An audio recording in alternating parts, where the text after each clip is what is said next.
सतपुड़ा की रानी, दक्षिण का कैलाश और मध्य प्रदेश की पूर्व ग्रीष्मकालीन राजधानी, ये नाम है पंचमढ़ी के। 3 जून को पंचमढ़ी के राजभवन में मोहन कैबिनेट की बैठक हो रही है। यह बैठक आदिवासी राजा भभूत सिंह की स्मृति में हो रही है। पंचमढ़ी के जागीरदार राजा भभूत सिंह की स्मृति में होने वाली इस बैठक में अंग्रेजों के साथ हुए गोरिल्ला युद्ध और अन्य वीर कथाओं पर चर्चा होगी। बैठक में भभूत सिंह की स्मृति में प्रतिमा स्थापित करने और उनके नाम पर संस्थानों और पार्कों के नामांकन का निर्णय लिया जा सकता है। आइए आपको बताते हैं जिनके नाम पर हो रही मोहन कैबिनेट और आदिवासी राजा की कहानी। प्रथम स्वतंत्रता संग्राम के दौरान अंग्रेजों को लोहे के चने चबवाने वाले आदिवासी राजा भभूत सिंह नर्मदांचल के शिवाजी कहे जाते थे। जंगल में रहकर अंग्रेजों को 3 साल तक परेशान करने वाले राजा भभूत सिंह गोरिल्ला युद्ध के साथ ही मधुमक्खी के छत्ते से हमला करने में माहिर थे। स्वतंत्रता संग्राम के दौरान तात्या टोपे की मदद भी की थी। राजा भभूत सिंह के दादा मोहन सिंह ठाकुर ने नागपुर के पेशवा अप्पा साहेब भोसले का 1819-20 में अंग्रेजों के खिलाफ समर्थन किया था। ऐसी घटना ने राजा भभूत सिंह के हृदय में अंग्रेजों के खिलाफ क्रांति की ज्वाला जगा दी। कैप्टन जेम्स फोर्सिथ ने जंगल के चारों ओर घेराबंदी कर सन 1860 में भेदियों की मदद से भभूत सिंह को गिरफ्तार किया। इस संघर्ष के 2 बड़े परिणाम हुए। आदिवासियों के संघर्ष से घबराए अंग्रेजों ने सन 1865 में बोरी को देश का पहला वन्यजीव अभ्यारण्य बनाते हुए आदिवासियों को जंगल से खदेड़ने का षड्यंत्र किया।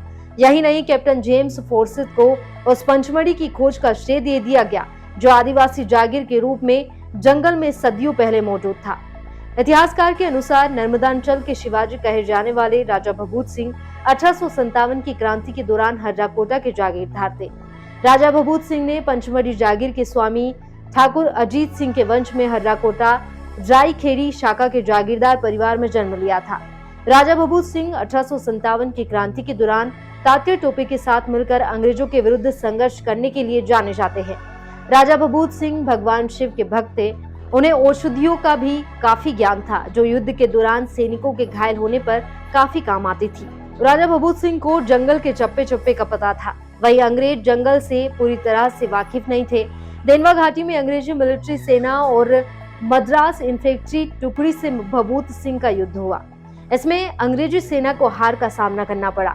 अंग्रेज अधिकारी एलियट की 1865 की सेटलमेंट रिपोर्ट में भभूत सिंह के अंग्रेजों के खिलाफ किए गए इस शक्तिशाली विद्रोह का वर्णन मिलता है।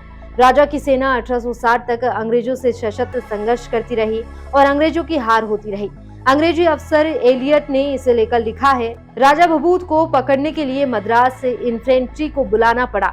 2 साल के प्रयास के बाद अंग्रेजों ने बमुश्किल राजा भभूत सिंह को पकड़ लिया। ऐसा कहा जाता है कि 1860 में जबलपुर में उन्हें मौत की सजा दी गई।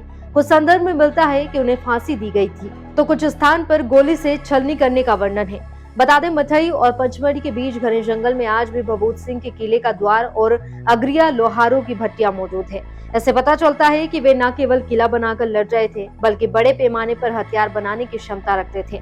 अब तक अंचल में न तो भभूत सिंह के इतिहास से आमजन को परिचित कराने का कोई स्मारक बनाया गया, न ही इस किले तक आमजन की पहुंच को आसान बनाया गया।